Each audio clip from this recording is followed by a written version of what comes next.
एक दृश्य आपके सामने लाता है, क्योंकि ई कलाकारों की जरूरत है। अब हमें ई रिक्शा की जगह ई कलाकारों की जरूरत है। चलिए ई कलाकारों की खोज। नहीं, अब कुछ चीजें क्या है ना कि हमारे सामने होती हैं, कुछ दूसरे व्यक्तियों के सामने होती हैं, उसके बारे में हम सुनते हैं, और बहुत सारी चीजें होती है उनको सुन के हम अर्थ निकालते हैं। केवल हम वहां खुद उपस्थित नहीं होते, लेकिन उसकी जी ध्वनि या उसकी बातचीत कहीं आती है, वो मीडिया के तरीके से या और तरह से भी आती है। तो राजस्थान के कल्चरल क्षेत्र के एक उच्चाधिकारी की बातचीत कुछ दिनों पहले ये है। उच्चाधिकारी इतने बड़े हैं कि कला संस्कृति का विभाग उनके पास था। मैं जानबूझ अच्छा के नाम नहीं ले रहा हूं, जी क्योंकि सबकी परिस्थिति करीब करीब ऐसी है। बिल्कुल सही कह रहे हो आप। कला संस्कृति के केंद्र ये जो अफसर लोग हैं, उनके या तो पनिशमेंट पोस्टिंग की तरह देखे जाते हैं, हाँ हाँ बिल्कुल सही कह, यही बात सही है। पनिशमेंट राजस्थान में तो सही।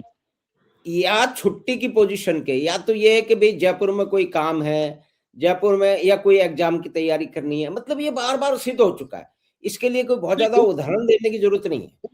और रह गया माधव सिंह जी, एक विकल्प भी रह गया। कुछ लोग चाहते हैं ऐसी पोस्टिंग, क्योंकि उनका जो पर्सनल काम है वो संस्थागत काम में बदल देते हैं। सारी प्रिविलेजेस, सारी सुविधाएं, सारा बजट, सारा फंडिंग, सारी योजनाएं उनका पर्सनल जो रिलेशनशिप है, बजाय पब्लिक रिलेशन के, वो पर्सनल रिलेशन में खत्म हो जाती है। मैं नाम नहीं लूंगा, किंतु जिन्होंने सरकारी खर्चे से अपने घर को म्यूजियम में कन्वर्ट कर दिया, ऐसे बहुत लोग हैं। जिन्होंने सरकारी खर्चे से अपनी किताबें छपवा ली, जिन्होंने सरकारी खर्चे से देश विदेश की यात्राएं कर ली, और अपने साथ पार्टीबाजी करके संस्कृति का जितना विकृतीकरण किया जा सकता कर दिया। और वो आपको रूरल संस्कृति के नाम पर, रूरल संस्कृति के नाम पर, ग्रामीण संस्कृति के नाम पर हमने बीकानेर हाउस, उदयपुर हाउस, फला हाउस बना दिए। जवाहर कला केंद्र के पैरेलल हमने हाउसेज की एक अलग अलग कल्चर बनाई, जो झोंपड़ी वाले हाउसेज बना दिए। क्या कहना क्या चाहते थे हम उनसे, मुझे बताइए आप। मैं उसी में मैं मैं कह आपसे रहा हूँ बात मैं तो कह रहा अपने हूँ कि अपने अपने जवाहर कला केंद्र के अंडरग्राउंड से काम होना चाहिए। इनमें खुदाई होनी चाहिए, इसमें बहुत सारी मूर्तियां निकल के आएंगी। चाहिए आप जी, आगे बोलिए। आप ये दार्शनिक रूप में कह रहे हैं निश्चय ही, लेकिन मैं ये हमारी त्रासदी है जिसकी ओर आप इशारा कर रहे हैं। बहुत सारे जो लोग जिनका एक लंबा अनुभव है, उन महाशय का नाम भी पहचान गए होंगे, और उनका संबंध भी जवाहर कला केंद्र से रहा है। ये बहुत सारे लोग जान गए होंगे।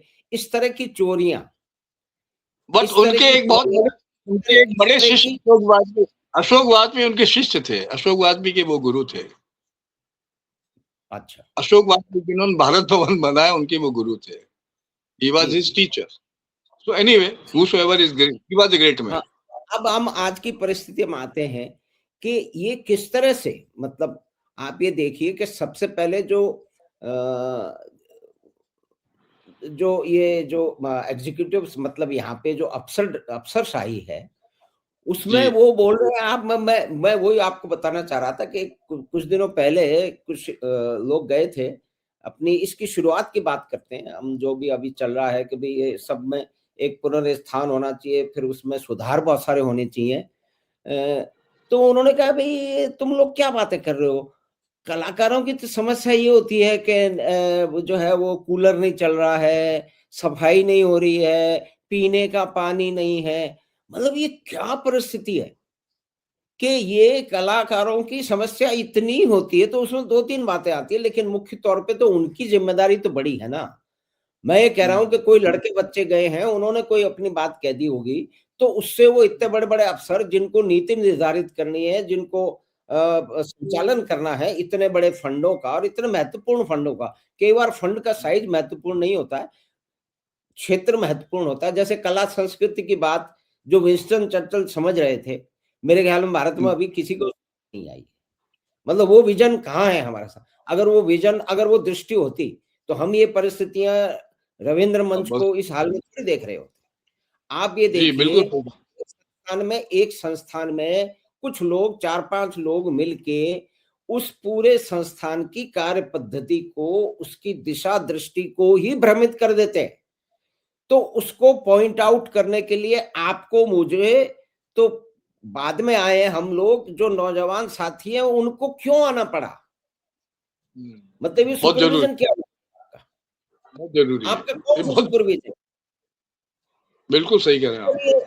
ये किसका सुपरविजन है? मतलब ये आपका या मेरा काम है कि किसी संस्था में चलती हुई गड़बड़ियों को, जो 1 साल 2 साल से नहीं चल रही है, 2500 साल से चल रही है, आप 80 साल की उम्र में अजमेर रोड से उठ के आएंगे और धूप में बैठेंगे, तब इन लोगों को ये समझ में आएगा? बिल्कुल सही कह रहे हैं आप। जैसे जवाहर कला केंद्र की बात की जाए, तो इन लोगों ने मिलके, भाई साहब, जो इसका संविधान है, उस संविधान में सुधार होने चाहिए। उस संविधान में अगर लागू हो जाए कुछ सुधारों के साथ में, तो अधिकतर समस्याएं कम से कम वहां समाप्त हो जाएंगी। फिर दूसरे संस्थानों के बीच में भी एक दृष्टि मिलेगी, भी एक संस्थान चल रहा है।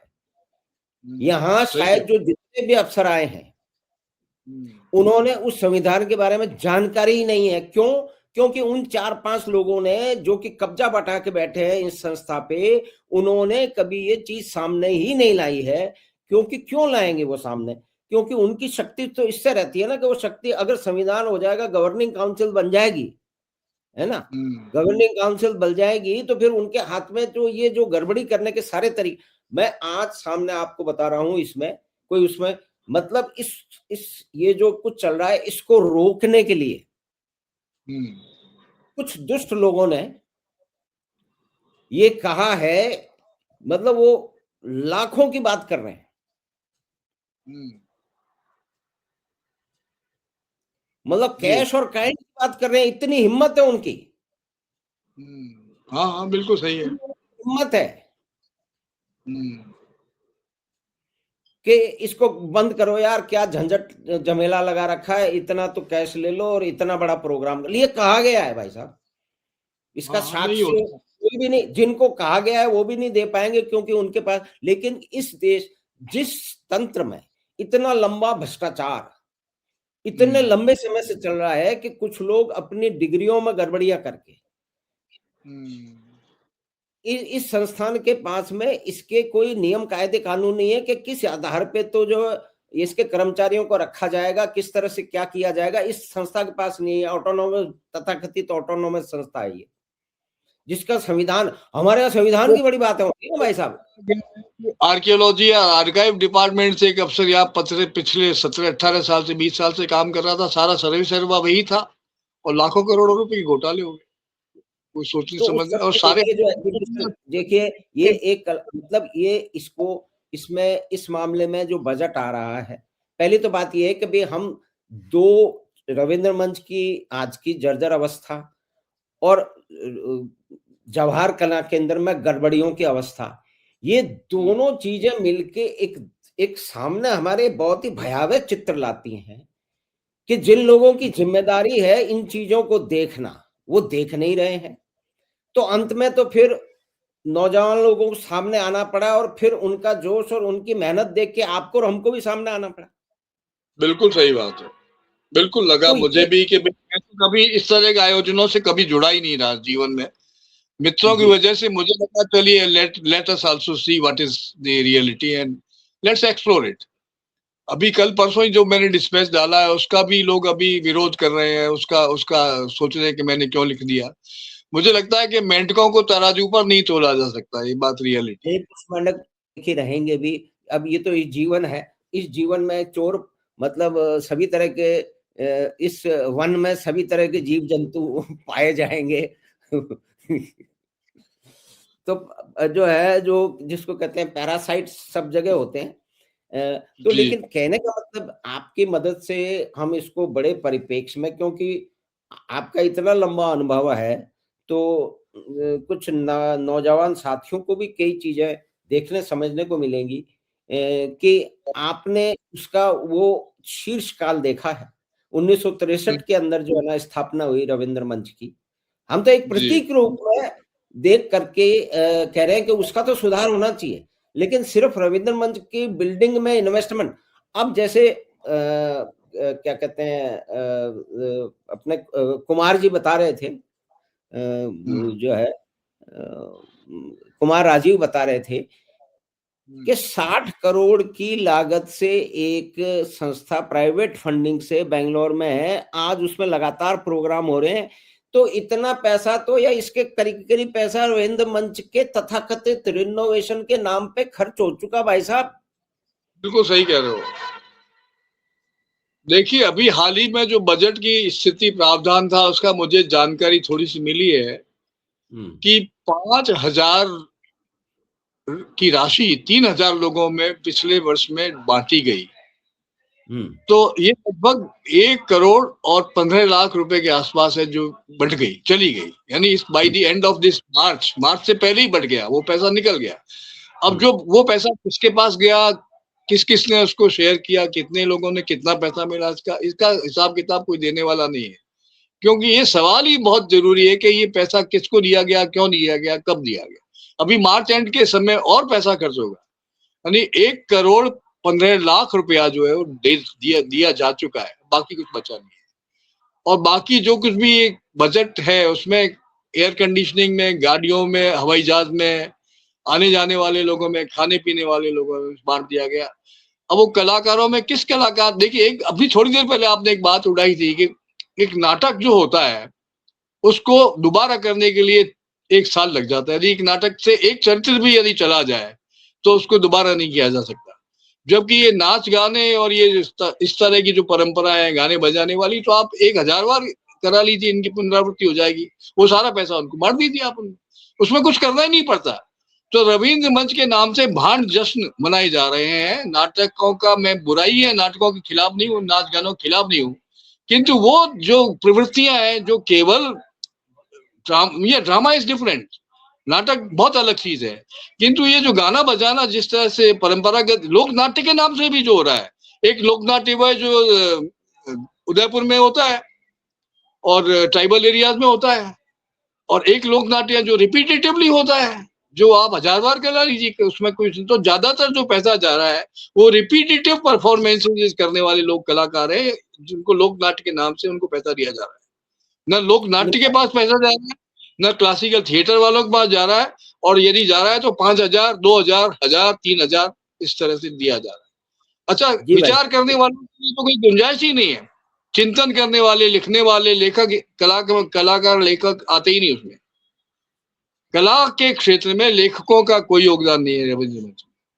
नहीं, एक और बात है भाई साहब, जैसे कला संस्कृति विभाग में, मतलब हम तो सिर्फ यही रखे ना कि भाई हम ये ऐसा क्यों ना माने कि जिस तरह से जवाहर कला केंद्र चल रहा है उसी तरह से करीब करीब सारे सरकारी विभाग वैसे ही चल रहे हैं। ठीक है, इसका 9 करोड़ का बजट है, केईओ का 90,000 करोड़ का बजट है, लेकिन प्रवृत्ति तो वही। हम क्यों ना माने कि they are just the replication, a common representation of how bureaucracy works।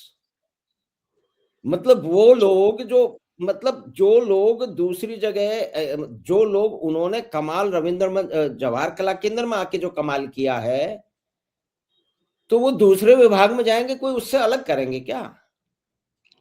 अब यहाँ पनिशमेंट के लिए या रिक्रूटमेंट के लिए आए हैं। जवाहर कला केंद्र का अपेक्स बॉडी है राजस्थान की कल्चर की, अपेक्स बॉडी है क्या ये? नहीं, अपेक्स बॉडी नहीं है ये। जवाहर कला केंद्र ऑटोनोमस बॉडी है, ऐसा कुछ है। इसका संविधान भी है, लेकिन इसका जो संचालन है वो सरकार के पास है। सरकार ने कुछ इसके जो, अब इसके संविधान पे बात अलग से करनी पड़ेगी, नहीं तो ये चर्चा लंबी हो जाएगी। उसमें ये सारे प्रावधान है कि विभिन्न क्षेत्रों के विशेषज्ञ और विभिन्न कलाओं के विशेषज्ञ मिलकर गवर्निंग बोर्ड बनेगा, उसके अंदर एक स्ट्रक्चर होगा, वो पूरे साल का कार्यक्रम तय करेंगे, है ना।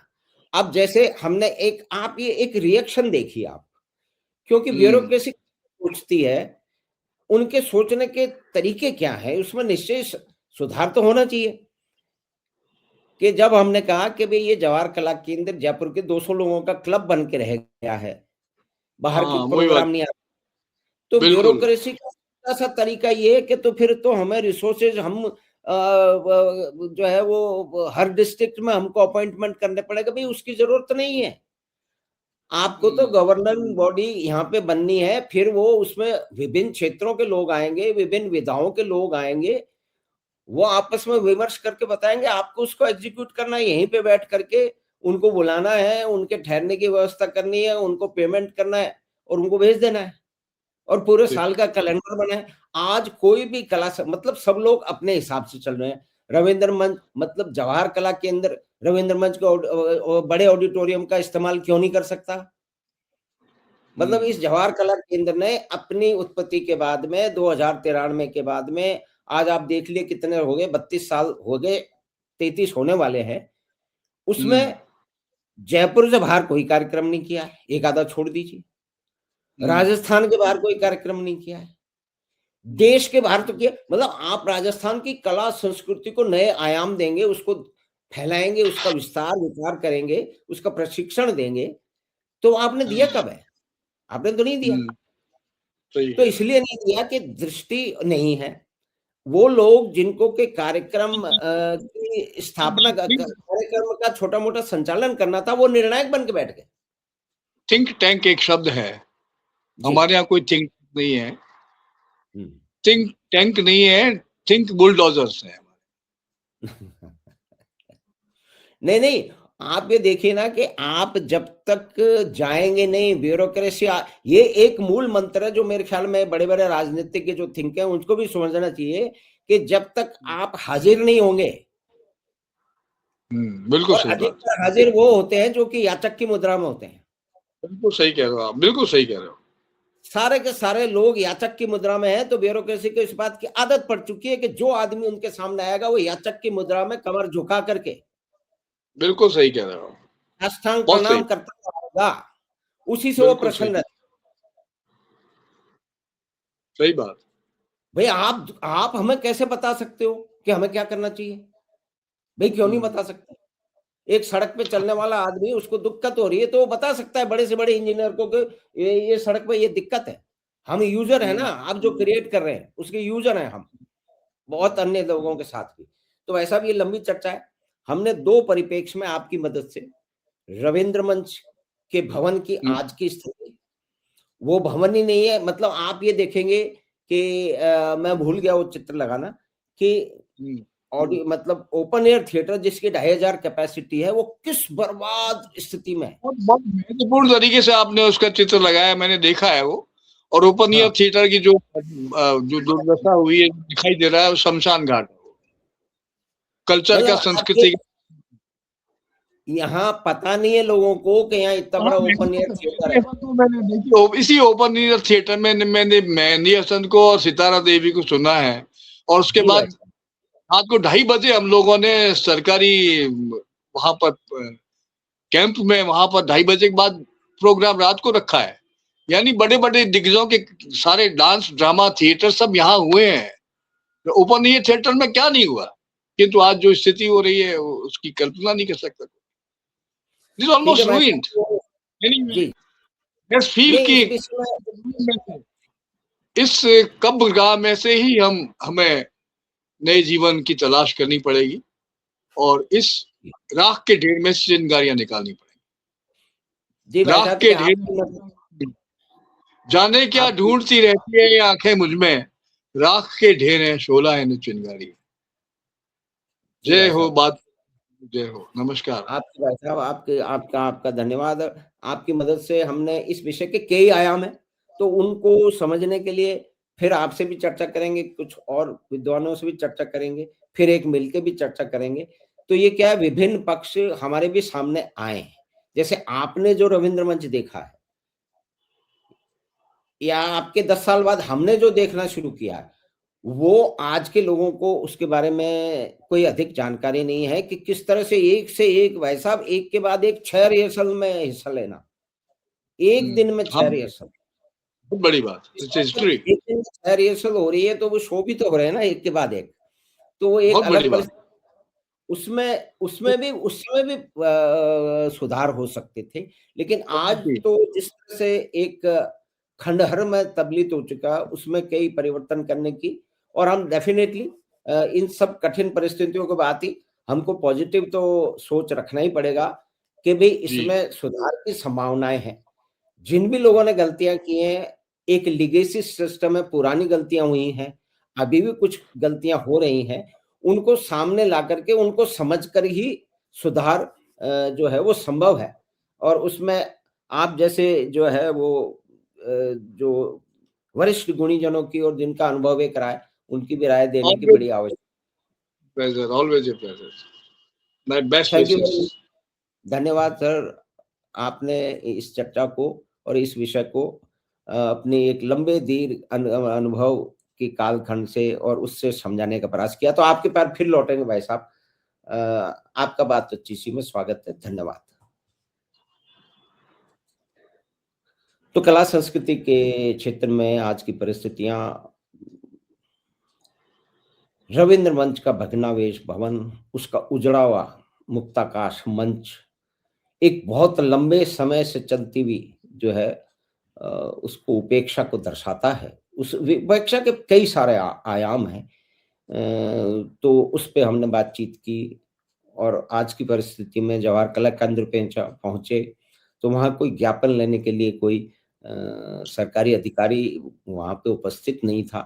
फिर उनको भी कोई ढूंढ लगी होगी, जब प्रेस ने ये प्रश्न करने शुरू किए तो कोई अधिकारी को वहाँ पे तुरंत फुरत बुलाया गया और फिर वो ज्ञापन किसी तरह से लिया गया। लेकिन ये तो एक फॉर्मेलिटी थी।